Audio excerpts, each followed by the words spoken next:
అలా వెళ్ళిపోతున్నాడు. వెళ్ళిపోతూ వెళ్ళిపోతూ ఈ గజకచ్చపాలని రెండింటినీ చూశాడు. చూసి మంచి బాగా దొరికాయిరా ఆహారం కిందని రెండింటినీ 2 కాలిగోళ్లతో పట్టుకుని పైకి ఎత్తేశాడు. ఎత్తేసి పట్టుకుపోతే ఇవేం చిన్న చిన్న ప్రాణులు ఏమిటి, తొండ ఎలక చెట్టు మీద పెట్టుకోవడానికి తినడానికి. పక్షి ఏం చేస్తుందంటే భూమి మీద పెట్టదు, చెట్టు మీద పెట్టుకు తింటుంది. అందుకని చెట్టు మీద పెట్టాలంటే ఆ చెట్టు మీద ఒక పెద్ద న్యగ్రోధం అని ఒక చెట్టు కనపడింది. ఎంత పెద్ద చెట్టు అంటే అంత పెద్ద రావి చెట్టు, కొన్ని వేల సంవత్సరాల నుంచి పెరిగింది. ఆయన రావి చెట్టు చూసి చెట్టు ఏదో బాగుంది దీని మీద పెట్టుకు తిందామని ఆ రెండింటినీ తీసుకెళ్లి ఆ చెట్టు కొమ్మ మీద పెట్టాడు. పెట్టేటప్పటికి వీటి బరువుకి ఆ కొమ్మ పెళ విరిగిపోయింది. విరిగిపోతే దిక్కుమాల కొమ్మ విరిగిపోయింది అనుకున్నాడు. కానీ విరిగిపోతున్నప్పుడు ఒక ఉపద్రవం వచ్చింది. దానికి వేలాడుతూ తపస్సు చేస్తున్నారు కొంతమంది వాలకిల్యులు, వైఖానసులు, వాయుభక్షకులు మొదలైన వాళ్ళు. ఆ కింద పడిపోతే వాళ్ళ తపస్సు భగ్నం అవుతుంది, శపిస్తారు. అందుకని ఆయన ఏం చేశాడంటే 2 గోళ్లతోటి వీళ్ళిద్దరినీ పట్టుకుని ముక్కుతోటి కొమ్మను పట్టుకున్నాడు, వాళ్ళు పడిపోకుండా పట్టుకుని మళ్ళీ ఆకాశంలోకి ఎగిరిపోయాడు. ఇలా వెళ్ళిపోతుంటే నిషాదులు కనపడ్డారు, వాళ్ళ ధర్మానికి వ్యతిరేకంగా ప్రవర్తించేవాళ్ళు. ఈ మహర్షులు కింద పడిపోకుండా కొమ్మతో కొట్టి వాళ్ళని చంపేశాడు. చంపేసి ఆ కొమ్మ మీద ఉన్నటువంటి ఋషుల యొక్క తపస్సు భంగం కాకుండా వాళ్ళని భద్రమైన స్థానాలకి చేర్చేశాడు. చేర్చేస్తే వాళ్ళు గరుత్మంతుని యొక్క కీర్తిని శ్లాఘించారు. అప్పుడు తీసుకెళ్లి మొత్తం మీద ఓ పర్వతం మీద పెట్టుకుని వీళ్ళిద్దరినీ తినేశాడు. అలా ఆ తర్వాత ఇంద్రుడి దగ్గరికి వెళ్ళాడు.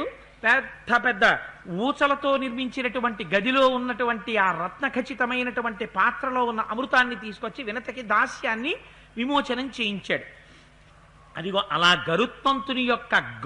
గరుత్మంతుని చేత ఘాట్లు పెట్టబడినటువంటి వృక్షాన్ని చూశాట రావణాసురుడు. చూసి ఒక్కసారి ఆ వృక్షం వంక చూసి అక్కడ దిగి చుట్టూ చూశాడు. చూసేసరికి తాపసాశ్రమం కనపడింది. ఆ తాపసాశ్రమంలోకి వెళ్ళాడు. వెడితే తత్ర కృష్ణాజినధరం జటావల్కలధారిణం దదర్శనియతాహారం మారీచం నామ రాక్షసం. అక్కడ మారీచుడు ఒకప్పుడు రాక్షసుడు. ఈ రాక్షసుడు ఇప్పుడు వేషం మార్చాడు. ఈయన ఎటువంటి స్థితిని పొందాడంటే ఇది రామాయణంలో ఒక చాలా చిత్రాతి చిత్రమైనటువంటి ఘట్టం. మారీచుడు సహజంగా రాక్షసుడు, రావణాసురుడికి మంత్రి. కానీ ఇవాళ ఆయన ఎలా ఉన్నట్ట, తత్ర కృష్ణాజినధరం జటావల్కలధారిణం, జటలు కట్టేసుకున్నాడు, నారచీరలు కట్టుకున్నాడు, కృష్ణాజినం వేసుకున్నాడు, దదర్శ నియతాహారం, చాలా నియమమైనటువంటి ఆహారాన్ని తింటున్నాడు. పూర్వంలా కనపడ్డ వాటిని అన్నిటినీ కొట్టుకొచ్చి తిరియడం మానేశాడు. దదర్శ నియతాహారం మారీచం నామరాక్షసం, మారీచుడనబడేటటువంటి రాక్షసుడు కనపడ్డాడు. రావణాసురుడు గబగబా అడుగులు వేసుకుంటూ మారీచుడి దగ్గరికి వెళ్ళాడు. మారీచ శ్రూయతాం తాత వచనం మభాషత ఆర్యోస్మి మమ చార్తస్య భవాన్ హి పరమాగతి. ఓ మారీచా, నేను చాలా కష్టంలో ఉన్నాను, నీ వంటి మహాత్ముడు కాకపోతే నాకెవరు ఉపకారం చేస్తారు, అందుకని నువ్వు నాకు తప్పకుండా ఉపకారం చెయ్యవలసింది అన్నాడు. అని ఆయనతో అన్నాడు, జానీషేత్వం జనస్థానే యథా భ్రాతా ఖరో మమ దూషణశ్చ మహాబాహు స్వసా శూర్పణకాచ్చ మే త్రిశిరాశ్చ మహాతేజ రాక్షస పిశితాశన అన్యే చ బహవః శూరా లబ్ధలక్షా నిశాచరా వసంతి మన్నియోగేన నిత్యవాసంచ రాక్షసాః బాధమానా మహారణ్యే మునీన్ వై ధర్మచారిణః 14 సహస్రాణి రాక్షసాం భీమకర్మణాం శూరాణాం లబ్ధలక్షాణాం ఖరచిత్తానువర్తినాం 14 సహస్రాణి రాక్షసాముగ్రతేజసాం నిహతాని శరైస్తీక్షైర్ మానుషేణ పదాతిన పిత్రా నిరస్త క్రుద్ధేన సభార్య క్షీణజీవితః సహంతా తస్య సైన్యస్య రామక్షత్రియ పాంసనః దుశ్శీలః కర్కశః స్త్రీక్ష్ణో మూర్ఖో లుబ్ధో జితేంద్రియః త్యక్తధర్మో యధర్మాత్మా భూతానామహితేరతః అని ఆ మారీచుడి దగ్గరికి వెళ్ళన్నాడు. ఓ మారీచా, నీకు తెలుసు కదా, జనస్థానంలో 14,000 మంది రాక్షసుల్ని నియోగించాను. మునులందరి యొక్క ధర్మాన్ని, మునుల యొక్క యజ్ఞయాగాది క్రతువుల్ని నాశనం చెయ్యమని చెప్పాను. వాళ్ళు పాపం నేను చెప్పిన పనులన్నీ ఎంతో శ్రద్ధాభక్తులతో ఆచరించారు. ఒక్క చోట తపస్సు లేదు, యజ్ఞం లేదు, యాగం లేదు. అంత చక్కగా చేస్తున్న వాళ్ళని ఎక్కడి నుంచి వచ్చాడో రాముడు వచ్చాడు.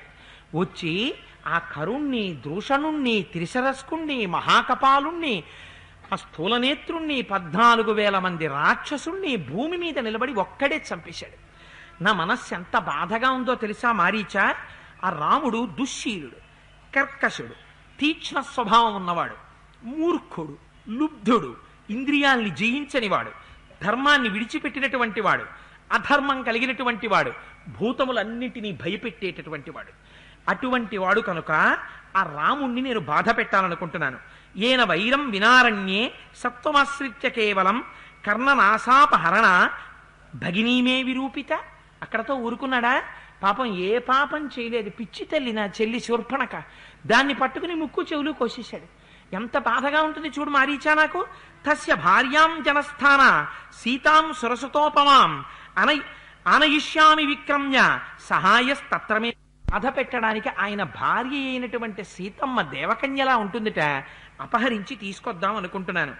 వీర్యే యుద్ధేచ దర్పేచ నహస్యస్తి సదృశస్తవ సవర్ణస్త్వం మృగో భూత్వా చిత్రో రజిత బిందుభిః ఆశ్రమే తస్య రామస్య సీతాయా ప్రముఖేచర గృహ్యతామితి భక్తారం లక్ష్మణంచాభిలాస్యతి తతస్తయోరపాయేతు శూన్యే సీతం యథాసుఖం నిరాబాధో హరిష్యామి రాహుశ్చంద్ర ప్రభామివ.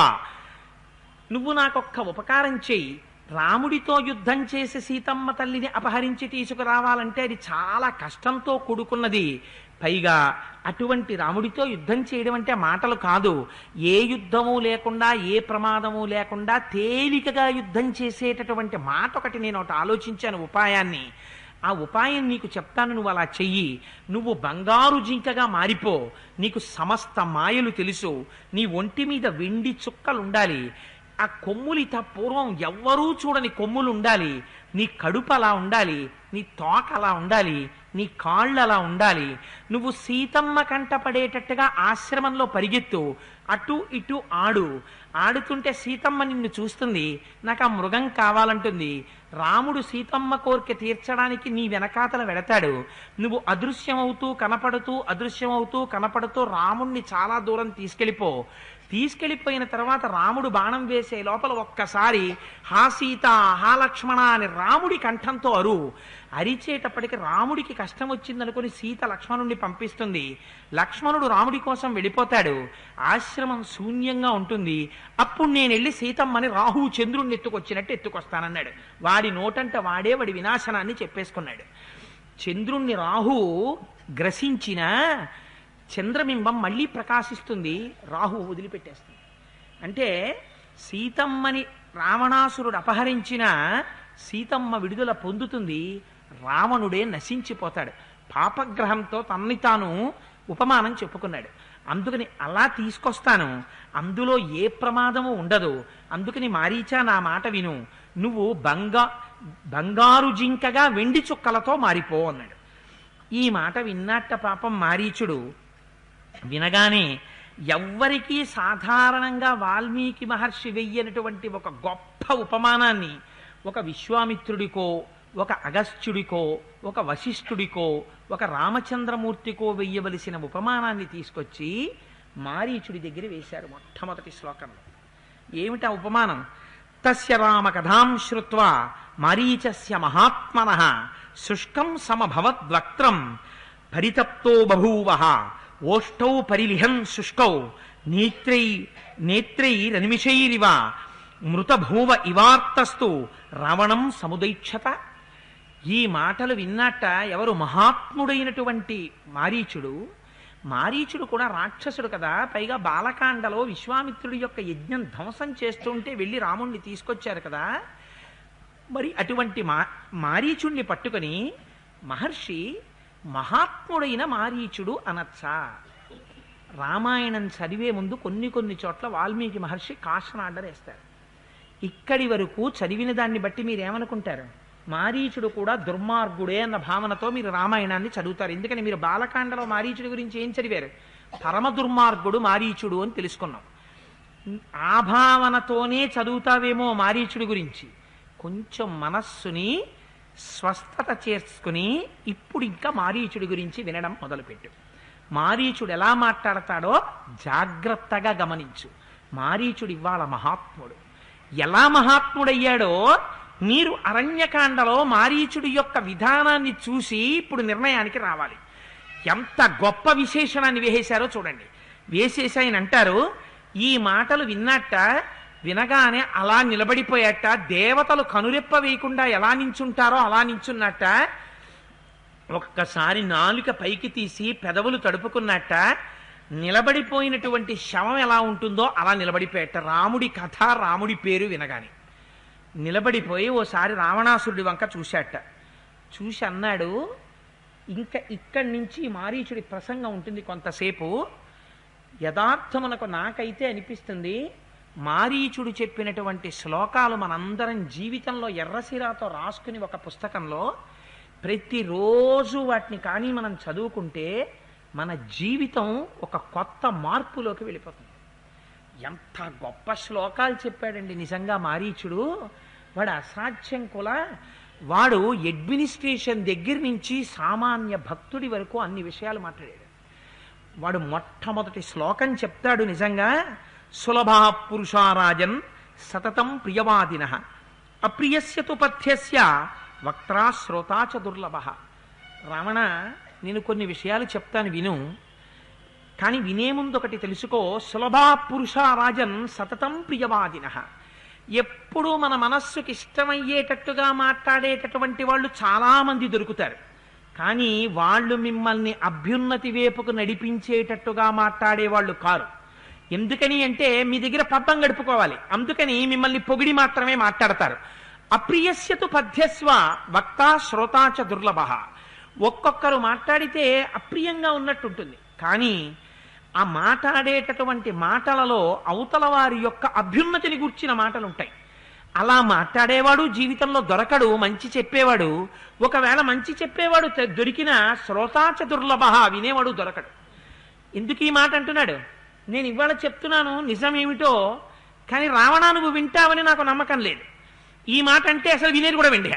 అందుకని వక్తా శ్రోతాచ దుర్లభ, చెప్పేవాడు దొరకడు, చెప్పినా వినేవాడు దొరకడు. రావణ, నేను చెప్పేది జాగ్రత్తగా విను. నూనం బుద్ధ్యసే రామం మహావీర్యం గుణోన్నతం అయుక్తచారశ్చపలో మహేంద్ర వరుణోపమం. నీకు ఎవరో గూఢచారుల్ని పెట్టి నువ్వు ఆ గూఢచారుల్ని పంపావు. శూర్పణక చెప్పిందన్న విషయం మారీచుడికి తెలియదు. అందుకని మారీచుడు అంటున్నాడు, నువ్వు రాముడు గురించినటువంటి వార్తలు ఎవరో గూఢచారి దగ్గర విన్నావు. ఆ గూఢచారి పరమ దుర్మార్గుడు, నీ మీద కక్ష పెంచుకున్నవాడు, నీ ప్రాణములను తీయాలని చూస్తున్నవాడు. అందుకని నీకు అన్ని అసత్యములు చెప్పాడు. రాముడు అటువంటి వాడు కాడు. నువ్వు చిట్ట చివర ఏమన్నావు? రాముడు అధర్మాత్ముడు, క్రోధశీలుడు, సర్వభూతములను భయపెట్టేవాడు, ధర్మం తెలియనివాడు. అన్నిటినీ మించి ఒక మాట అన్నాడు, తన తండ్రి దశరథ మహారాజు గారు అసహ్యం వేసి కొడుకుని అరణ్యానికి తోసేస్తే వచ్చి అరణ్యంలో ఉన్నాడని చెప్పావు. ఇవన్నీ అబద్ధాలు. రాముడు మహాధర్మాత్ముడు. మహేంద్రుడు, వరుణుడు ఎటువంటి పరాక్రమం ఉన్నవారో అటువంటి తత్తుల్యమైన పరాక్రమం ఉన్నవాడు రాముడు. అతే జీవితాంతాయ నోత్పన్నా జనకాత్మజ అపి సీతానిమిత్తంచ నభవేత్ వ్యసనం మమ. నీ మాటలు వింటుంటే నాకొక అనుమానం వస్తోంది. త్రికాలవేది అయిన వశిష్ఠుడు ఎలా మాట్లాడతాడో, త్రికాలవేది అయిన విశ్వామిత్రుడు ఎలా మాట్లాడతాడో, త్రికాలవేది అయిన అగస్త్యుడు ఎలా మాట్లాడతాడో మారీచుడు ఇవాళ అలా మాట్లాడాడు. నాకొక విషయంలో అనుమానం వస్తోంది. రావణ, సీతమ్మ మానవ స్త్రీ కాదు. నిన్ను చంపడానికని భూమి మీదకు వచ్చినటువంటి ఒక అపురూపమైనటువంటి దేవతా స్త్రీ. ఆవిడ బహుశः నీ మరణానికి రాక్షస కులాన్ని నాశనం చెయ్యడానికి వచ్చినటువంటి స్వరూపం. నాకు అలా అనుమానం వస్తోంది. అపిత్వామీశ్వరం ప్రాప్య కామవృత్తం నిరంకుశం వినశ్యేత్పురీలంక త్వయా సహరాక్షస. నీకు పుట్టిన కోరిక వల్ల ఏం జరుగుతుందో నేను చెప్తాను విను. నువ్వు నశించిపోతావు, నీతో పాటుగా సమస్త లంకాపట్టణం నశించిపోతుంది. లంకాపట్టణం మీదకొచ్చినటువంటి అగ్ని జ్వాలలలో లంక కాలిపోతుంది. నీవారనుకున్నటువంటి నీ తమ్ముళ్లతో సహా రాక్షసులందరూ భూమి మీద పడి నశించిపోతారు. నచ పిత్రాపరిత్యక్తో నా మర్యాద కదంచన లుబ్ధో నచ దుశ్శీలో నచ క్షత్రియ పాంసన. నీకెవరు చెప్పారో రామచంద్రమూర్తిని తండ్రి విడిచిపెడితే అరణ్యాలకు వచ్చినవాడు కాడు, ధర్మం తెలియనివాడు కాడు, లుబ్ధుడు కాడు, రాజ్యం తనకి కావాలి అనుకున్నవాడు కాడు. నచ ధర్మ గుణైర్హీన కౌసల్యానందవర్ధన న తీక్ష్ణో నచ భూతానాం సర్వేషామహితే రతః. ఆయన కౌసల్యానందవర్ధనుడు, ఆయన సమస్త ధర్మగుణములు కలిగినటువంటి వాడు, ఆయన లుబ్ధుడు కాడు. ఆయన ఎంతటి దాత అంటే ఎంతటి ఔదార్యం ఉన్నవాడు, ఎంతటి త్యాగమూర్తి అంటే కైకేయీ ప్రియా కామార్థం పితుర్దశరథస్య చ హిత్వా రాజ్యంచ భోగాంశ్చ ప్రవిష్టో దండకాననం. తండ్రిని సత్యం నందు నిలబెట్టడం కోసమని రాజ్యాన్ని పరిత్యజించి అరణ్యానికి వచ్చాడు. అందరూ వచ్చి రాజ్యం తీసుకోవయ్యా అంటే తీసుకోకుండా అరణ్యంలో ఉండిపోయాడు తండ్రి మాట నిలబెట్టడానికి. కథం త్వం తస్య వైదేహీం రక్షితాం స్వేన తేజస ఇచ్చసి ప్రసభం హర్తుం ప్రభామివ వివస్వతః. రామో విగ్రహవాన్ ధర్మ సాధు సత్యపరాక్రమ రాజా సర్వస్య లోకస్య దేవానాం అఘవానివః. న రామ కర్కశ స్తాత నా విద్వాన్ నా జితేంద్రియ అనృతం దుశ్రుతం చైవ నైవత్వం వక్తుమర్హసి. నీకెవరో అబద్ధాలు చెప్పారు, ఆ చెప్పిన అబద్ధాలు విన్నావు, వినగానే అన్నీ నీకు తెలుసు అనుకుంటున్నావు, తెలుసుకుని వచ్చి ఇంకొకరి దగ్గర చెప్తున్నావు. నువ్వు రాజువి, సింహాసనం మీద కూర్చున్నవాడివి, ఇంత చపల బుద్ధితో ఉండకూడదు. ఎవరో ఏదో చెప్పారని వినేసి అది నిజమో అబద్ధమో నిర్ధారించుకోకుండా ఎవరి గురించి పడితే వాళ్ళ గురించి అంతంత మాటలు మాట్లాడుతున్నావు. నా వక్తుమర్హసి, అలా మాట్లాడడానికి నీకు అధికారం లేదు. రాముడంటే సామాన్యమైన వాడు కాడు. రామో విగ్రహవాన్ ధర్మ, ప్రపంచంలో ఉన్న ధర్మాన్ని తీసుకొచ్చి రాశి కింద పోసేసి దానికి ప్రాణం పోస్తే ఆయన రాముడు. రాముడి జోలికెడితే ధర్మం జోలికెళ్ళిపోయినట్టు. అందుకని వెంటనే కాలిపోతావు రావణ. అందుకని రామో విగ్రహవాన్ ధర్మ. ఆయన ఎటువంటి వాడంటే సాధు సత్యపరాక్రమ, చాలా సత్పురుషుడు. సత్యపరాక్రమ, సత్యమే పరాక్రమముగా కలిగినటువంటి వాడు. అటువంటి వాడు రాజా సర్వస్య లోకస్య. నువ్వు లంకకి రాజును అనుకుంటున్నావు, రాముడు సహజంగా ఈ లోకములకన్నిటికీ రాజు. అటువంటి రాముడి జోలికి నువ్వు వెడితే ఆయన ఇంద్రుడు ఎటువంటి వాడు అటువంటి వాడు. నువ్వు మడిసిపోతావు రావణ, నీకు తెలియలేదు. తెలియక సీతమ్మ జోలికి ఎడతానంటున్నావు, సీతమ్మని తీసుకొస్తానంటున్నావు. నీకొక్క విషయం చెప్పనా? ఆవిడ బూది కప్పిన నిప్పు. తన తేజస్సుతో తనని తాను రక్షించుకోగలిగినటువంటి స్త్రీ, మహాతపశ్శాలిని, కారణజన్మురాలు, జనక మహారాజు గారి కూతురు, నాగటి చాలుకు పైకొచ్చింది, సీతానామధేయ ఉన్న తల్లి. ఆవిడ జోలికి నువ్వు వెళ్లకు. అప్రమేయం హితత్తేజో యస్య సా జనకాత్మజ నత్వం సమర్థతాం హర్తుం రామచాపాశ్రయేవని. రాముని యొక్క కోదండము యొక్క నీడలో రక్షింపబడుతున్నటువంటి సీతమ్మని అపహరించి తేవడం నీ తరం కాదు రావణ. నువ్వు నిహతుడవైపోతావు. ప్రమాదం పొంచుకొచ్చేస్తోంది. అందుకే నీకు ఇటువంటి ఆలోచన వచ్చింది. నత్వం సమర్థతాం హర్తుం, ఆవిడ్ని అపహరించడానికి నీ శక్తి సరిపోదు. మారీచవాక్యం నిజం. అందుకే ఎదర కాండలలో, ఎదర సర్గలలో వాల్మీకి మహర్షి అంత అందంగా చూపిస్తారు. జీవితం చ సుఖం చైవ రాజ్యం చైవ సుదుర్లభం ఇదీచ్ఛసి చిరం భోక్తం మాకృధా రామ విప్రియం. నీకు హాయిగా రాజ్యం ఉంది, నిన్ను కామించిన భార్యలు కొన్ని వేల మంది ఉన్నారు. వీళ్ళందరితో నువ్వు సుఖంగా జీవితం గడపాలి అనుకుంటే మాకృధా రామ విప్రియం, రాముని పట్ల అప్రియాన్ని మాత్రం చెయ్యకు. చేశావా నువ్వు దెబ్బతింటావు. నీకొక్క విషయం చెప్తున్నాను రావణ, జ్ఞాపకం పెట్టుకో. నేను కూడా ఒకప్పుడు నీలాగే విర్రవీగాను. ఆ రోజుల్లో నేను నల్లటి శరీరంతో ఉండి బంగారు కుండలాలు పెట్టుకుని వరగర్వంతో మదించి ఉండేవాణ్ణి. అటువంటి సమయంలో విశ్వామిత్రుడంతటి వాడు యాగం చేస్తుంటే యాగాన్ని ధ్వంసం చేశాను. చేస్తే విశ్వామిత్రుడు ఆనాడు శపించకూడదు కనుక అయోధ్యకి వెళ్ళి దశరథ మహారాజు గారిని అడిగాడు రామలక్ష్మణుల్ని పంపించమని. రాముడొక్కడే నా యాగాన్ని రక్షించగలడు, మారీచుణ్ణి కొట్టగలడు, తాటకని సంహరించగలడని చెప్పాడు. చెప్తే దశరథుడు పంపడానికి ఇష్టపడలేదు. ఆ చతురంగ బలాలతో తాను వస్తానన్నాడు. రాముడు చాలని నచ్చ చెప్పి విశ్వామిత్ర మహర్షి రామలక్ష్మణుల్ని తీసుకొచ్చారు. ఆ రామలక్ష్మణులు ఇద్దరూ ఆ యాగగుండం చుట్టూ తిరుగుతూ యాగాన్ని రక్షిస్తున్నారు. యాగం చిట్ట చివరకు వచ్చేసింది. నేను ఆ యాగాన్ని ధ్వంసం చెయ్యాలనుకున్నాను. అనుకుని ఆకాశ మార్గంలో వచ్చి చూశాను. ఇప్పుడు నీకెంత పొగరుందో అప్పుడు నాకంత పొగరుండేది. ఉన్నప్పుడు చూశాను. అజాత వ్యంజన శ్రీమాన్ పద్మపత్ర నిభేక్షణ ఏకవస్త్రధరో ధన్వి శిఖి కనకమాలయ. మెళ్ళో బంగారం గొలిసేసుకున్నాడు. అజాత వ్యంజన శ్రీమాన్, ఇంకా మీసాలు కూడా పుట్టలేదు అసలు పై పెరివి మీద, అంత చిన్న పిల్లాడు. పద్మపత్ర నిభేక్షణ, కళ్ళు మాత్రం పద్మాల్లాంటి కళ్ళతో ఉన్నాడు. ఏకవస్త్రధరో ధన్వి, ఒక్క వస్త్రం కట్టుకున్నాడు బ్రహ్మచారి కనుక, అందుకని ఒక వస్త్రంతో ఉన్నాడు. ఏకవస్త్రధరో ధన్వి, చేతిలో కోదండం పట్టుకున్నాడు. సిఖి, పిలక పెట్టుకున్నాడనండి, లేకపోతే ఆ జుత్తుని పైకి ఎత్తి కట్టుకున్నాడనండి. సిఖి కనకమాలయ అంటే మెడలో ఒక బంగారం గొలిసేసుకున్నాడు. నేను ఆకాశంలోంచి చూశాను, విశ్వామిత్రుడు వెళ్ళి ఈ కుర్రాడిని తీసుకొచ్చాడు నన్ను చంపడానికి, వీడే నన్ను చంపేవాడు అని నువ్విప్పుడు ఎలా మాట్లాడుతున్నావో నేను అప్పుడు అలా అనుకున్నాను. ఇది ఎప్పుడో తెలుసా? ఇప్పుడు రాముడికి మీసాలు వచ్చి ఆ తర్వాత చాలా మంది ఋషుల దగ్గర చాలా అస్త్రాలు సంపాదించాడు. అప్పటికేమన్నా అస్త్రాలు ఆయన దగ్గర లేవు. అలాంటప్పుడు నేను వెళ్ళాను, చూసి స్వభయం దండకారణ్యం దీప్తేన స్వేన తేజస అదృశ్యత తతో రామో బాలచంద్ర యువోదిత. బాలచంద్రుడు ఉన్నప్పుడు ఆకాశంలో అరణ్యమంతా ప్రకాశించినట్టు ప్రకాశిస్తోంది రాముని యొక్క స్వరూపం చేత. ఆ రాముణ్ణి చూసి ఏం చేస్తాళ్లే అనుకుని వెళ్ళి ఆ యాగగుండంలో రక్తాన్ని వర్షించాను. రాముడు చూసి కోదండంలో మంచి కణుపులు కలిగినటువంటి ఒక బాణాన్ని సంధించి నా మీద బాణం వేసి కొట్టాడు.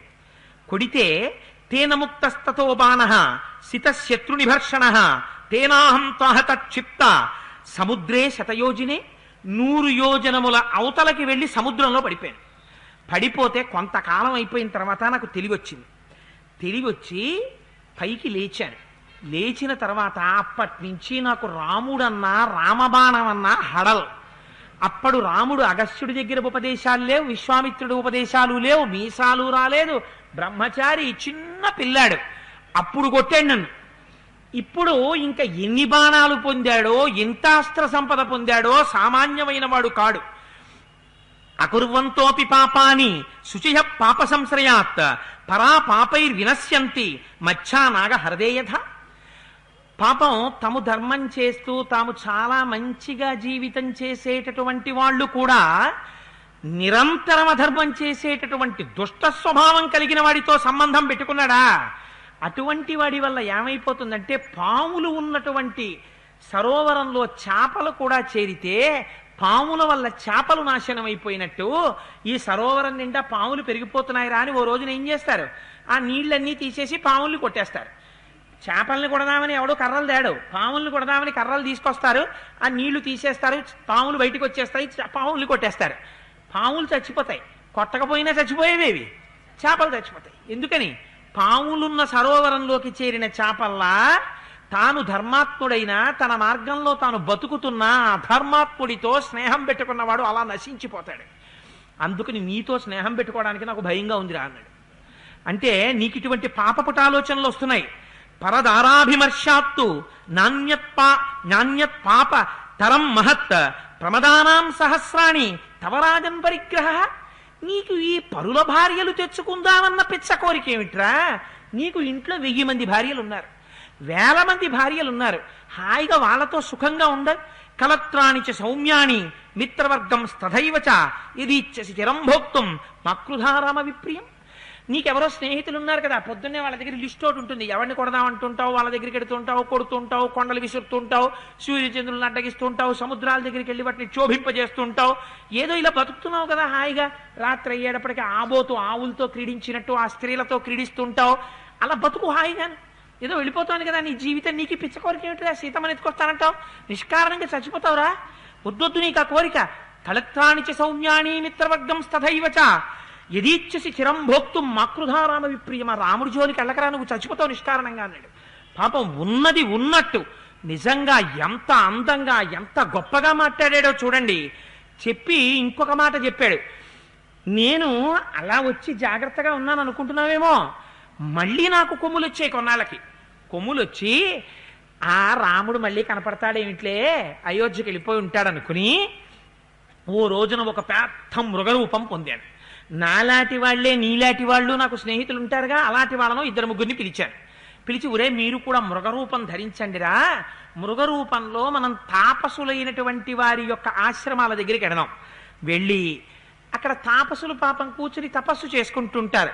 వెళ్ళి లటుక్కన వాళ్ళ కంఠం కొరికేసి ఆ రక్తం నాకేసి తాగేసి వాళ్ళ మాంసం తినేస్తే ఎంత రుచిగా ఉంటుందో రండిరా అని బయలుదేరాను వాళ్ళిద్దరినీ పట్టుకుని. వెళ్ళాను, కొన్ని ఆశ్రమాలు కనబడ్డాయి, వాటిల్లోకి వెళ్ళాను, మునులందరినీ తినేశాను, వాళ్ళ మాంసం తినేశాను, వాళ్ళ రక్తం తాగేశాను. తాగేసిన తర్వాత అటుగా తిరుగుతున్నాను వాళ్ళిద్దరితోటి. తిరుగుతుంటే అనుకోకుండా నాకు అక్కడ మళ్ళీ రాముడు కనబడ్డాడు.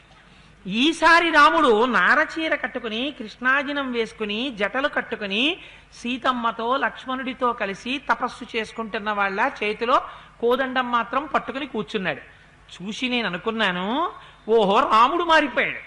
ఇప్పుడు రాముడు తాపసి, ఇప్పుడు రాముడిని నేను తినేయచ్చు, పర్వాలేదు, అన్నీ మర్చిపోయి ఉంటాడు, అందుకే ఇలా కూర్చున్నాడు వెర్రేళ్లగే అనుకున్నాను. అనుకుని వీళ్ళిద్దరినీ ప్రోత్సహించాను, ఎందుకైనా మంచిదని. ముందు మనం వెళ్ళడం ఎందుకు, ఓసారి తిన్నాం కదా దెబ్బని. అందుకని పాపం వీళ్ళిద్దరూ చూసి అబ్బో చాలా బాగున్నాడు, చక్కగాను మంచి భుజాలు అవి సింహస్కందం మహోబాహుం అని ఉంటాడు కదా, తినేద్దామని వాళ్ళిద్దరు వెళ్ళారు దగ్గరికి. వెళ్ళి వాళ్ళిద్దరూ లోపలికి ఎడుతుంటే అక్కడ కూర్చున్న రాముడు చూశాడు, ఎవరో పాపపు మృగాలు ఇలా వస్తున్నాయి అనుకున్నాడు. అనుకుని ఆ కోదండంలో 2 పావులు లాంటి బాణాలని సంధించాడు. సంధించి ఆ 2 బాణాలని విడిచిపెట్టాడు. ఈ 2 బాణాలు వెంట తరిమి వెళ్ళి వాళ్ళిద్దరినీ చంపేశాయి. నేను మాత్రం శఠుణ్ణి కదా, శఠుడంటే వక్రమైన తెలివితేటలున్నవాడు. వాళ్ళిద్దరూ కనపడగానే బాణాలు వేశాడు అంటే మర్చిపోలేదన్నమాట, ఇంకా అదే స్వరూపంతో ఉన్నాడు. ఇప్పుడు కనపడితే నా బతుకు అంతేని కనపడకుండా పారిపోయి వచ్చేసాను. వచ్చేసి అప్పటి నుంచి నా కర్మ ఏమిటో తెలుసా, నన్ను రాముడు కొట్టలేదు, నేను పారిపోయి వచ్చేసాను రాముడి దగ్గర నుంచి. పారిపోయి వచ్చేసి నాలో ఏ మార్పు వచ్చేసిందో తెలియదు. రాత్రి పడుకుంటూ ఉంటాను, పడుకుంటే నిద్ర పట్టదు, నిద్ర ఇలా పడుతుంది, రాముడు కోదండం పట్టుకు కనబడతాడు, ఉలికిపడి లేచిపోతుంటాను. అందుకని భయం వేసి అప్పటి నుంచి ఇంక అసలు చంపడాలని మానేసి ఇదిగో ఇలా నారచీర కట్టుకుని కృష్ణాజినం వేసుకుని తపస్సు చేసుకుంటూ శాకాహారం తింటూ జీవితం గడిపేస్తున్నాను. ప్రస్తుతం యోగ విద్యలో ఉన్నాను, నేను తాపసినై ఉన్నాను. ఇవాళ నాకున్నటువంటి విశేషం ఏమిటో తెలుసా, నాకు ఒక పెద్ద ఇబ్బంది ఒకటి వచ్చి పడింది. వృక్షే వృక్షే చ పశ్యామి చీర కృష్ణాజినాంబరం గృహీత ధనశం రామం పాశహస్తమివాంతకం.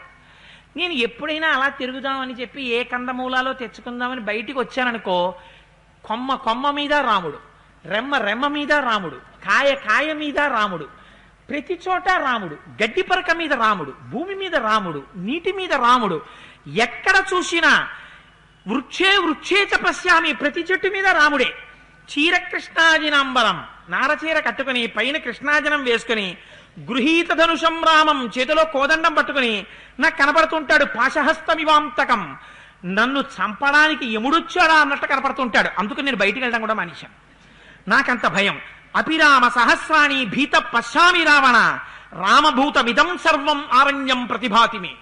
నాకు ఇప్పుడు ఏమిటో తెలుసా, కన్ను మూసినా కన్ను తెరిచినా రాముడు తప్ప అసలు ఎవరు కనపట్టలేదు. అలా పైకి చూశానా రాముడు కనపడతాడు, కిందకి చూస్తే రాముడు కనపడతాడు, అటు చూస్తే రాముడు కనపడతాడు, ఇటు చూస్తే రాముడు కనపడతాడు.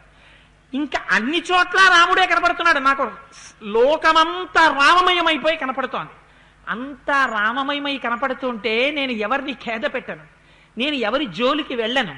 ఇదొక విచిత్రమైన భక్తిలోకి వెళ్ళిపోయాడు మారీచుడు. ఇది భీతభక్తి, భయంతో భక్తిలోకి వెళ్ళిపోయాడు.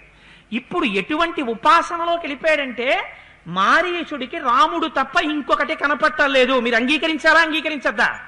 ఇప్పుడు ఏం కనపడుతున్నాయి మారీచుడికి? చెట్టు కనపడదు, రాముడు కనపడుతున్నాడు. నీరు కనపడదు, రాముడు కనపడుతున్నాడు. నురగ కనపడదు, రాముడు కనపడుతున్నాడు. పండు కనపడదు, రాముడు కనపడుతున్నాడు. నిద్రపోతే సుఖం ఉండదు, రాముడు కనపడుతున్నాడు. పక్కన రాముడు కనపడుతున్నాడు. అంటే ఏమైంది? నమస్య చ ఫేన్యాయ చ సికత్యాయ చ హరిత్యాయ చ లోప్యాయ చ వృక్షాయ చ, కొమ్మ మీద, చెట్టు మీద, ఆకులోను, నీటి మీద, నురగ మీద రుద్రాధ్యాయం అంతా శివుడు కనబడినట్టు సర్వం రామమయం జగత్, జగత్తంతా రామమయం అయిపోయి మారీచుడికి కనపడుతోంది.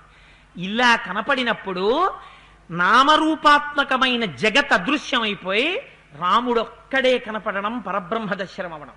ఇప్పుడు అద్వైత స్వరూపాన్ని పొందేస్తున్నాడు. అందుకే కంఠం కూడా రామకంఠం కింద మారిపోతోంది. అందుకని ఇదిగో ఇటువంటి స్వరూపాన్ని భీతభక్తితో పొందేశాడు కనుక మారీచ మహాత్మన, మారీచుడు మహాత్ముడు అన్నారు మహర్షి. అందుకని మారీచుడు మహాత్ముడా కాడా? అందుకని మొట్టమొదటి శ్లోకంలో మాట వేశారు, మహాత్ముడై అటువంటి దర్శనం చేసినటువంటి ఒక ఋషి నోటి వెంట ఏ మాటలు వస్తాయో ఆ మాటలే వచ్చాయి. అందుకే ఎంత రామాయణం చదవనివ్వండి, ఎంత రామాయణం ధారణ చేయనివ్వండి, ఎటువంటి వాడైనా అయ్యా రాముడు ఎవరండి అని అడిగారు అనుకోండి, రామో విగ్రహవాన్ ధర్మ సాధు సత్య పరాక్రమ రాజా సర్వస్య లోకస్య దేవానాం అఘవానివా. మారీచుడు ఏం చెప్పాడో అదే చెప్తారు రాముడంటే. అందుకే కొంతమంది అంటారు అసలు మారీచుడిని మారీచుడు అనరు, మారీచ మహర్షి అంటారు. ఆ స్థితిని పొందేశాడు మారీచుడు. పొందేసి అన్నాడు, రకారాదీని నామాని రామత్రస్తస్య రావణ రత్నాని చ రథాశ్చైవ త్రాసం సంజనయంతి మే. రావణ, ఇవాళ నా పరిస్థితి ఏమిటో తెలుసా? నా దగ్గరికి వచ్చి ఎవరైనా రథము అందావనో రత్నము అందావనో రా అన్నారనుకో, నేను వెంటనే తర్వాత అమ్మా అంటారేమో అని పారిపోతుంటాను. ఎందుకో వచ్చేసాడు రాముడు అంటారేమో అని నేను పారిపోతూ ఉంటాను. భీతభక్తిలోకి వెళ్ళిపోయాడు. అందుకని నాకు రా అంటేనే అంత భయం, మా అంటారేమో తర్వాత అని. అందుకని నా బతుకు అటువంటిది. నేనేమో రాముడి దగ్గరికి వచ్చి బెండి చొక్కలు ఎట్టుకున్న బంగారు జంకలాగా ఎంతులైనా ఏమిట్రా నువ్వు నాకు చెప్పేది? రాముడు అంటే అదిరా ఆయన స్వరూపం. నాకేమో ఎక్కడ చూసినా రాముడే కనపడుతున్నాడా, నువ్వేమో రాముడి దగ్గరికి రమ్మంటావా నన్ను? నే రానా? పైగా నీకొక్క మాట చెప్పనా? రణే రామే నయుద్ధస్వ క్షమాం వా కురు రాక్షస నతే రామ కథా కార్య యది మాం ద్రష్టుమిచ్చసి. రావణ, నీకు ఇంకా ఒళ్ళు బలిసి ఉందనుకో, నీకు తీరకపోయి యుద్ధం చేస్తానంటే వెళ్ళి యుద్ధం చేయి. నా మాటలు విని నీ పిచ్చ కోరిక తీరిపోయిందనుకో, ఎలా వచ్చావో అలా ఇంటికి వెళ్ళిపో. రెండింటిలో ఏదో ఒకటి చెయ్యి, నన్ను మాత్రం లాక్కో. నువ్వురా జింక వేషాలి ఇవన్నీ నేను మానేశాను అలాంటి పనులు. ఇప్పుడు చూసావు కదా, నేను నారచీర కట్టుకు తిరుగుతున్నాను.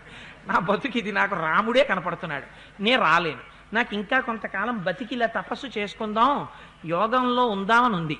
అందుకని నన్ను మాత్రం వదిలేరా బాబు అన్నాడు.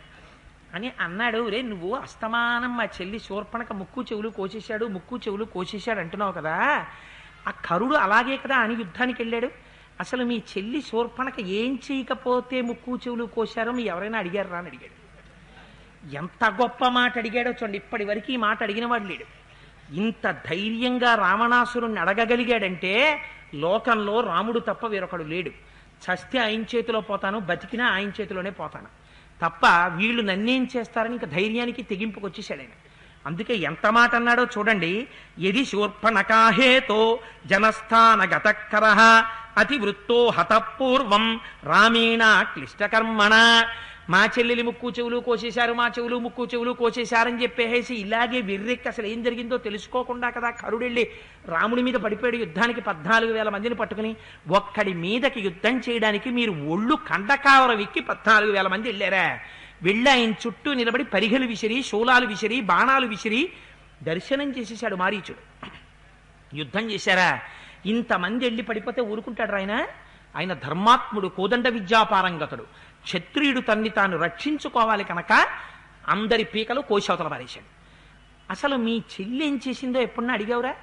నువ్వు ఎప్పుడు అడగలేదు. అడక్క కదా కరుడు వెళ్ళి మాడిపోయాడు. నువ్వు మళ్ళీ అదే మార్గంలో వెళ్ళిపోతున్నావు.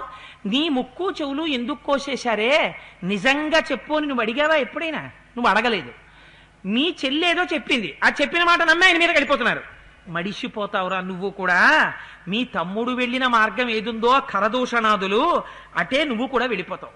నా మాట విను రావణ, ఇటువంటి పనులు చెయ్యకు అన్నాడు. ఈ ప్రసంగం అంతా విన్నట్ట రావణాసురుడు. మహర్షిలో ఒక గొప్పతనం ఉంది. ఎవడి బతుకు ఎలాంటిదో చెప్పాలంటే మొదటి శ్లోకంలో ఎక్కడో రహస్యంగా ఒక్క మాట వేస్తారు. మీరు ఆ శ్లోకాన్ని పట్టుకుని వాడి మాటలను అన్వయం చేసుకోవాలి. ఆ మహాత్మనః అన్నది ఆధారం మీకు. అది పట్టుకోకపోతే మీకు మారీచుడు అర్థం కాడు. అలాగే ఇక్కడ చూడండి ఎంత గొప్పగా అంటారో రావణుడి గురించి. తం పద్యహిత వక్తారం మారీచం రాక్షసాధిపః అబ్రవీత్ పరుషం వాక్యం అయుక్తం కాలచోదిత. ఇన్ని మంచి మాటలు మారీచుడు చెప్తే తలకెక్కలేదుట. తలకెక్కక కాలచోదిత, వెనకాతల యముడు తరువుకొచ్చేస్తున్నాడు, అయిపోతోంది టైము. అందుకని అనకూడని మాటలు మొదలుపెట్టేట. ఏమని? త్వద్వాక్తైర్నతు మాం శక్యం భేత్తుం రామస్య సంయుగే పాపశీలస్య మూర్ఖస్య మానుషస్య విశేషతః. అన్ని గొప్పలు చెప్తానేమిట్రా నువ్వు రాముడి గురించి? రాముడు కేవలం మనుష్యుడు. అతన్ని చంపడానికి పెద్ద విద్యలు ఉండాలంటావేంటి? చాలా గొప్పవాడంటావేంటి? నా దగ్గర రాముణ్ణి పొగడకు, నా నిర్ణయం మారదు. అవశ్యంతు మయా తస్య సంయుగే ఖరగాతినః ప్రాణైర్ప్రియతరా సీత హర్తవ్యా తవ సన్నిధౌ. కరుడు ఏ మార్గంలో వెళ్ళిపోయాడో ఆ మార్గంలో రాముణ్ణి పంపించేస్తాను. నీ సన్నిధానం వల్ల నీ సహాయంతోటే సీతమ్మని ఎత్తుకొస్తాను. నిజంగా రాముణ్ణి కరుడి మార్గంలో పంపించాలంటే రాముడితో యుద్ధం చెయ్యాలి. రాముడితో యుద్ధం చేసి పంపించేవాడికి మారీచుడు జింకగా వెళ్ళడం ఎందుకు? తనే వెళ్ళి యుద్ధం చేయొచ్చు. వెళ్ళి యుద్ధం చేయడానికి కడుపులో బెంగ. అందుకని చేయడం మానేసి మధ్యలో బలిపశువుగా మారీచుడిని వేస్తున్నాడు. అందుకని నువ్వు చెప్పిన మాట నేను అంగీకరించను మారీచా, తప్పకుండా సీతమ్మని అపహరించవలసిందే. అది నీ సహాయంతోనే అపహరించి తీరాలి నేను. అందుకని దోషం గుణం వా సంపృష్ట్య త్వమేవం వక్తుమర్హసి అపాయం వా వ్యుపాయం వా కార్యస్యాస్య వినిశ్చయే. నీ దగ్గరికి వచ్చి నేనేం చెప్పాను? రాముణ్ణి సంహరిస్తాను, నువ్వు జింక వేషం వెయ్యని చెప్పాను. ఇందులో అపాయం ఉందా ఉపాయం ఉందా? రాముడి బలం ఏమిటో నీకు తెలుసా? నిన్ను ఎప్పుడన్నా రాముడు కొట్టాడా? నువ్వు ఇప్పుడు ఎందుకు ఇలా ఉన్నావు? ఇవన్నీ నేను అడిగానా? నిన్ను ఎవడు చెప్పన్నాడు ఇవన్నీ? నువ్వు పరిధిని మించి మాట్లాడుతున్నావు. నేను అడగని విషయాలు ప్రభువుని నేను వచ్చి మాట్లాడుతుంటే నిన్ను ఎవడు మాట్లాడమన్నాడు? ఇలాగా రాముని యొక్క గొప్పతనం అంతా ఎవడు చెప్పమన్నాడు నిన్ను? సంపృష్టేన తు వక్తవ్యం సచివేన విపశ్చిత ఉద్యతాంజలినారాజ్ఞేయ ఇచ్చేద్భూతి మహాత్మన ఇచ్చేద్భూతిమాత్మనః. ప్రభు వచ్చి నీ దగ్గరికి వచ్చి మాట్లాడుతుంటే అడిగిన ప్రశ్నకి జవాబు అంజలి ఘటించి చెప్పడమే. అంతేకాని ఏవో చాలా తెలివితేటలు ఉన్నట్టు రాముడు అంత గొప్పవాడు అంత గొప్పవాడని మాట్లాడుతున్నావు ఏమిటయా? రాజు అంటే ఏమిటో తెలుసా? నేను నీ రాజుని. పంచరూపాణి రాజానో ధారయం చమితేజసౌ అగ్నేరింద్రస్య సోమస్య వరుణస్య యమస్య చ. ఒక్క రాజులో 5 రూపాలుంటాయి: అగ్ని, ఇంద్రుడు, సోముడు, వరుణుడు, యముడు. ఎందుకని? రాజుగారు మన పట్ల ప్రీతిగా ఉన్నారా, ఆయనలో మనకి సోముడు కనపడతాడు. ఆయన మన పట్ల అప్రసన్నుడయ్యాడా, కోపం వచ్చిందా, యముడు కనపడతాడు. అందుకే ఆయనలో వేడి ఉంటుంది, పరాక్రమం ఉంటుంది, సౌమ్యం ఉంటుంది, ప్రసన్నత్వం ఉంటుంది, దండన ఉంటుంది. అందుకని 5 లక్షణాలు రాజు దగ్గర ఉంటాయి. నువ్వు నాతో మంచిగా ఉన్నావా, నేను సౌమ్యంగా ఉంటాను. నా మాట కాదన్నావా, నేనే నీకు యముణ్ణి అయిపోతాను. సవర్ణస్తం మృగో భూత్వా చిత్రో రజిత బిందుభిః ఆశ్రమే తస్య రామస్య సీతాయా ప్రముఖే చర తాం తు మాయా మృగం దృష్ట్వా కాంచనం జాత విస్మయ అనయైనమితి క్షిప్రం రామం వక్షతి మైథిలి అపక్రాంతే తు కాకుచ్చే దూరం యత్వాద్యుదాహర హా సీతే లక్ష్మణేత్యేవం రామవాక్యానురూపకం తచ్ఛ్రుత్వా రామ పదవీం సీతయా చ ప్రచోదితః అనుగచ్చతి సంభ్రాత సౌమిత్రిరిపి సౌహృదాత్ అపక్రాంతే చ కాకుచ్చే లక్ష్మణే చ యథాసుఖం అనయిష్యామి వైదేహీం సహస్రాక్షస్య చీమివా. నేను చెప్పినట్టు నువ్వు వెంటనే బంగారు జింకగా మారి వెండి చుక్కలతో బయలుదేరి రాముణ్ణి ఆకర్షించి దూరంగా తీసుకెళ్ళు. హా సీత, హా లక్ష్మణ అని రాముడి కంఠంతో అడుగు. లక్ష్మణుడు దూరంగా వెళ్ళిపోతాడు. ఇంద్రుడు శచీదేవిని తెచ్చినట్టు నేను సీతమ్మని తెచ్చుకుంటాను. అందుకని నేను చెప్పినట్టు కానీ నువ్వు చెయ్యకపోయావో నీకు ఒకటే మార్గం. నేను చెప్పినట్టు జింకగా వెళ్ళావా, రాముడి చేతిలో చస్తావా బతుకుతావా అన్నది అనుమానం. ఎందుకని? ఏమో నీకు రామబాణం తగలచ్చు, తగలకపోవచ్చు. 2, రామబాణం వేసే లోపుగానే ఒకవేళ నువ్వు అదృశ్యం అయిపోవచ్చు, రాముడు దూరంగా వెళ్ళిపోయి సీతాభరణం అయిపోవచ్చు. అయిపోతే నువ్వు మళ్ళీ తిరిగి వచ్చేసేయచ్చు. కానీ వెళ్ళనన్నావా, నువ్వు చచ్చిపోవడం ఖాయం, నేను చంపేస్తాను. ఎందుకని? నా ఆజ్ఞ ధిక్కరించావు కనుక. దుర్మార్గుడైన వాడు ఎలా ఉంటాడో చూడండి. అందుకే దేవి భాగవతంలో మహానుభావుడు వ్యాసుడు ఒక మాట చెప్తాడు. కుపుత్రేణం వయోనష్టం అని.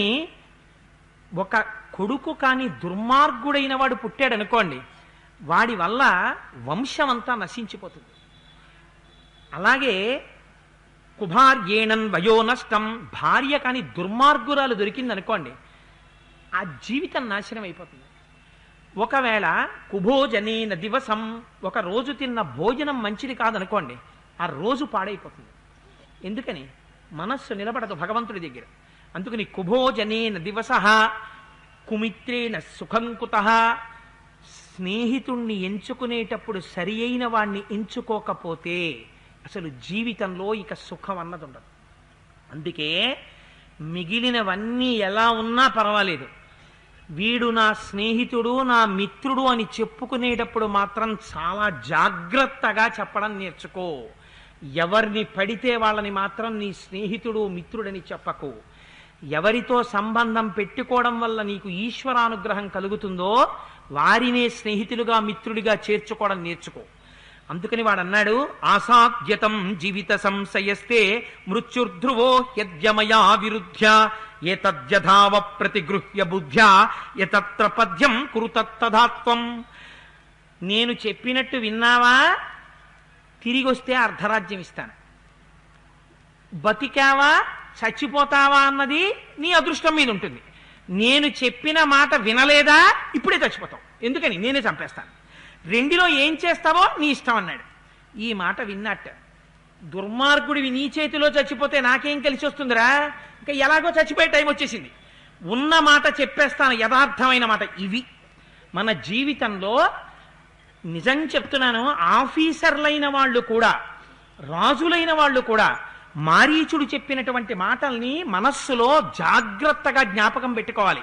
ఎంత గొప్ప మాటలు చెప్పేస్తున్నాడో చూడండి. ఒక ధర్మాత్ముని యొక్క మరణవాంగ్మూలం మారీచుడు చెప్తున్నటువంటి మాటలు. వధ్యా కలున హన్యంతే సచివాస్తవ రావణ ఏత్వాముత్పథమారూఢం నిగృహ్ణంతి సర్వశః. మంత్రులైనటువంటి వాళ్ళు రాజు తప్పుత్రోవలో నడుస్తుంటే చుట్టూ చేరి రాజుని నిగ్రహించాలి. అలా నిగ్రహించినప్పుడు ఆ మంత్రులు ఉన్నా ఒకటే, ఊడిపోయినా ఒకటే. మొట్టమొదట రాజ్యాన్ని ఎవరు నిర్వహిస్తున్నారో వాడిని పాశములు వేసి పట్టేటటువంటి స్థితిలో మంత్రులే ఉండకపోతే, వాళ్లే భ్రంశమైపోతే ఆ మంత్రులకి వెయ్యవలసిన శిక్ష మరణశిక్ష. ఎందుకని, వాళ్ళ వల్ల వాళ్ళ చేత చెప్పబడవలసినటువంటి ప్రభువు చెప్పబడలేదు కనుక. దానివల్ల రాజ్యం అంతా నాశనం అయిపోతుంది. ధర్మమర్థంచ కామంచ యశశ్చ జయతాంబర స్వామి ప్రసాదాత్ సచివాహ ప్రాప్నువంతి నిశాచర. ధర్మమైన, అర్థమైన, కామమైన ప్రభువు దగ్గర నుంచే వస్తుంది. ఆ ప్రభువే ధర్మం తప్పిపోతే, ఆ ప్రభువుకే ఇంత వికృత ఆలోచనలు వచ్చేస్తే ఇంకా రాజ్యం ఎందుకు నిలబడుతుంది, మంత్రులు ఎందుకు నిలబడతారు, ఇంకా రాజ్యంలో ఉన్న ప్రజలు ఎక్కడ సుఖపడతారు? రాజమూలో హి ధర్మశ్చ జయశ్చ జయతాంవర తస్మాత్ సర్వాస్వస్థాసు రక్షితవ్యా నరాధిప. రాజుయే ధర్మం, రాజుయే జయం, రాజు వల్లే లోకానికి రక్షణ. ఆ రాజు ధర్మం తప్పిన నాడు ఇంకా లోకంలో రక్షణ ఉండదు. వాణ్ణి ఆశ్రయించిన వాళ్ళు ఎవరూ కూడా బతకరు. స్వామినా ప్రతికూలేన ప్రజాతీక్ష్ణేన రావణ రక్షమానా నవర్ధంతే మేషాగో మాయునా యథ. ఎంత అందమైన శ్లోకం అండి నిజంగా ఈ శ్లోకం. నాకు అనిపిస్తుంది, ఒక్కసారి నాకు కానీ ఎప్పుడైనా భారతదేశంలో అత్యంత ఉన్నతమైనటువంటి అధికార పీఠాల మీద కూర్చునేటటువంటి అధికారులకి క్లాస్ చెప్పేటటువంటి అవకాశం దొరికితే అందరికీ స్టెన్సిల్ చేసి ఈ శ్లోకం ఇస్తాను. ఎంత గొప్ప శ్లోకం అంటే, స్వామి నా ప్రతికూలేన ప్రజాతీక్ష్ణేన రావణ రక్షమానా నవర్ధంతే మేషాగో మాయునా యథ. రాజన్నవాడు ప్రజల వెనకాతల ఉంటే, అధికారి అన్నవాడు ఉద్యోగుల వెనకాతల ఉంటే ఎలా ఉండాలంటే, కొడుకులు వెనక తండ్రిలా ఉండాలి. కొడుకు తప్పు చెయ్యడా, తండ్రి శిక్షించడా? 4 లెంపకాయలు కొడతాడు. కొట్టే ముందు కూడా తండ్రి జాగ్రత్తగా చూసి కొడతాడు. అంతేకాని తల మీద కొట్టేసి, మర్మస్థానముల యందు కొట్టేసి, గుండెల మీద కొట్టడు తండ్రి. ఎందుకని? కొడుకు చచ్చిపోతాడేమోనని. కొట్టే చైతి చైతి అని లెంప మీద కొడతాడు. ఎందుకని? లెంప భరిస్తుంది కాబట్టి. అందుకని అధికారి ఉద్యోగుల్ని పరిపాలించిన, రాజు తన రాజ్యాన్ని పరిపాలించిన, మేకల వెనకాతల వెళ్ళేటటువంటి మేకల్ని కాసేవాళ్లే ఉండాలి, కొడుకులు వెనకాతల వెళ్ళేటటువంటి తండ్రిలా ఉండాలి.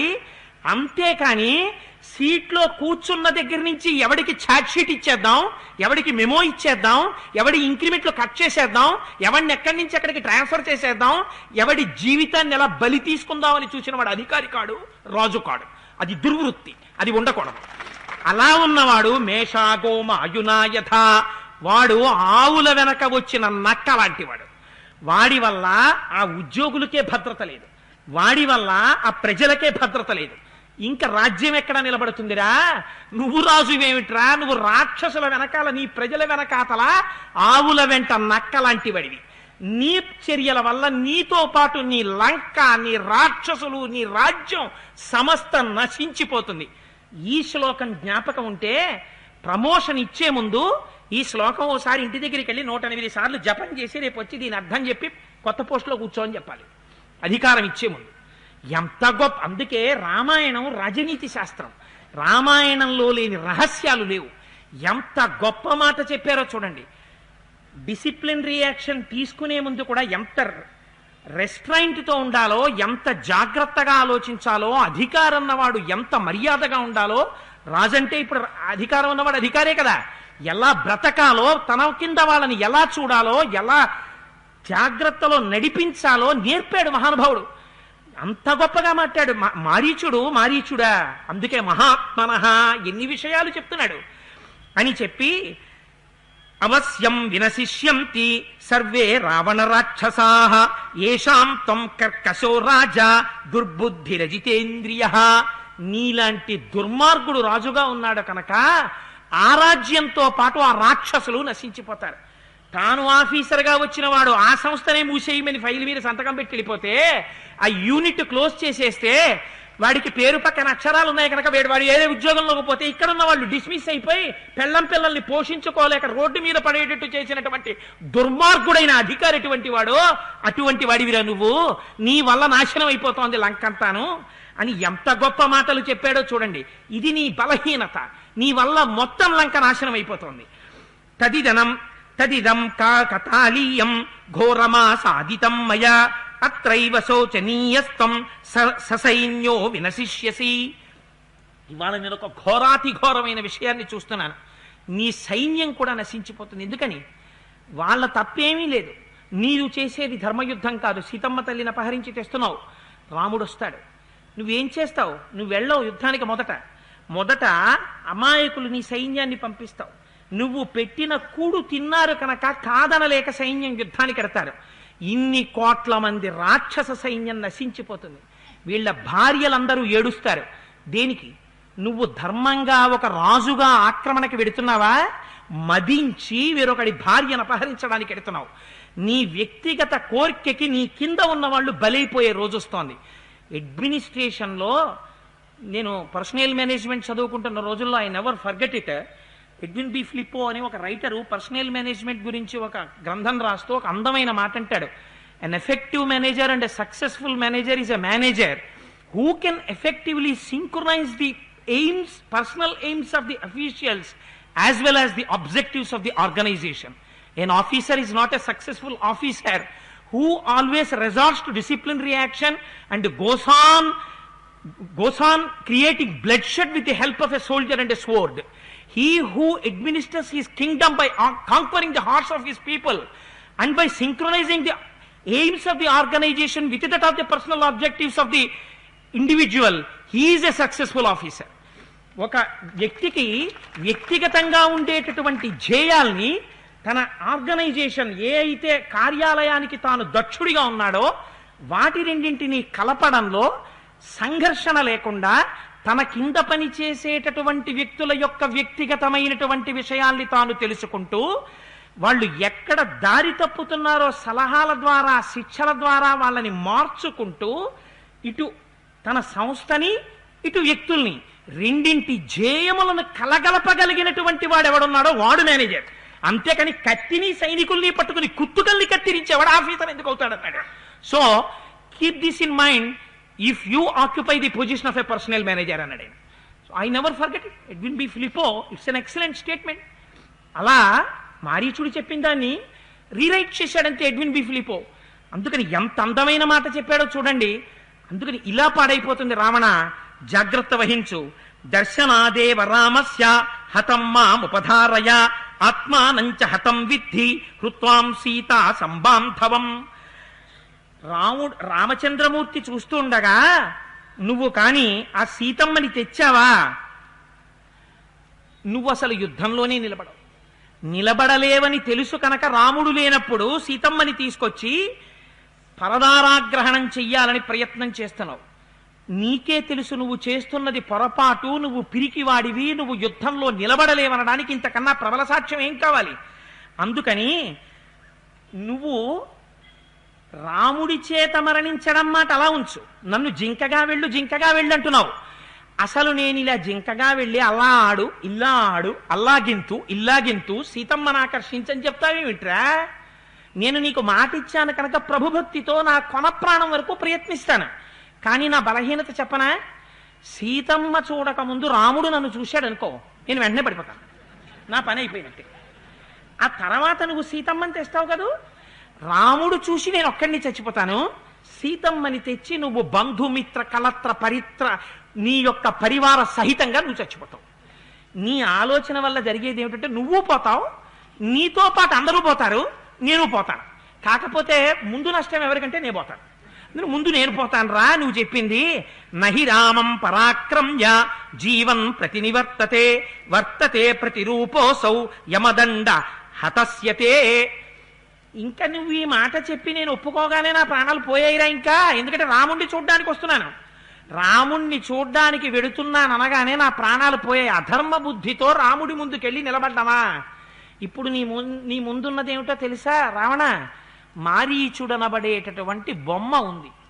ఈ బొమ్మని నీ ఇష్టం, నీ రథం ఎక్కించి తీసుకెళ్ళి, నువ్వు ప్రభువి కనుక నీ దగ్గర కూడు తిన్నాను కనుక నా తుట్టతుట ప్రాణం ఉన్నంత వరకు నీ కోరిక తీర్చడానికి ప్రయత్నం చేస్తాను. ఇంకా నేను చెప్తే నువ్వు వింటలేదు కనుక నీ కోరిక తీర్చే ప్రయత్నం చేస్తాను, పదమని చెప్పి మారీచుడు అన్నాడు. అక్కడ సీతారాములు పర్ణశాలలో సంతోషంగా ఆనందంగా కాలం వెళ్ళబుచ్చుతున్నారు. రేపటి రోజున ఎన్ని గమ్మత్తులు జరుగుతాయో, మహర్షి మాట్లాడకుండా ఎలా మాట్లాడతారో, సీతాపహరణ ఘట్టంలో ఎన్ని రహస్యాలుంటాయో రేపటి రోజున స్వామి నా యందు ప్రీతి చెంది పలికించుగాక అని ఆయన పాదములు పట్టి ప్రార్థన చేస్తూ ఒక్క 11 మాటలు స్వామి నామం చెప్పుకుని బయలుదేరతాం. ఆది మధ్యాంతి రహితమనాది సిద్ధము రామనామము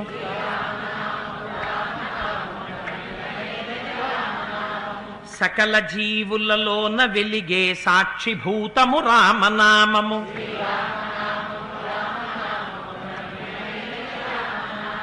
జన్మ మృత్యు జరాది వ్యాధుల చక్కబరచును రామనామము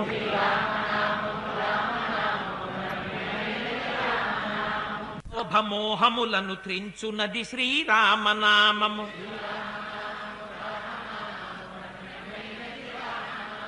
ఆంజనేయుని వంటి భక్తులకాశ్రయము శ్రీరామనామము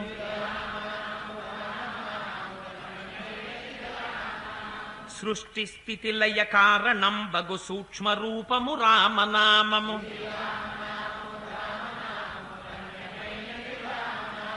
శిష్ట జనముల దివ్య దృష్టికి స్పష్టమగు శ్రీరామనామము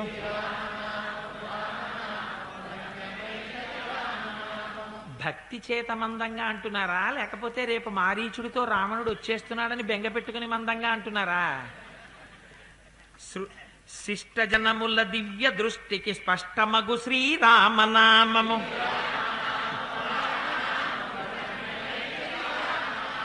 సాంఖ్యమిరిగెడి తత్వ విధులకు సాధనము శ్రీరామనామము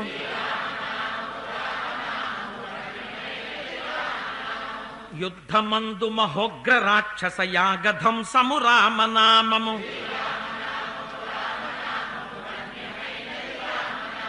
రాకడయు పోకడయు లేనిది రమ్యమైనది రామనామము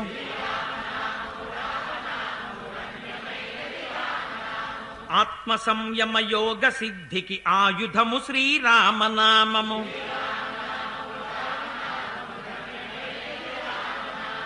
నిర్వికారము నిర్వికల్పము నిర్గుణము శ్రీరామనామము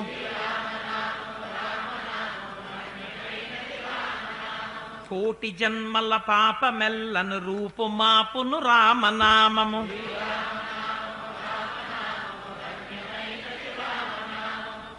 విహితమ విహితం వా సర్వమేత్తక్షమస్వ శివ శివ కరుణాబ్ధే శ్రీ మహాదేవ శంభో సర్వం శ్రీ ఉమామహేశ్వర పరబ్రహ్మార్పణమస్తు. స్వస్తి.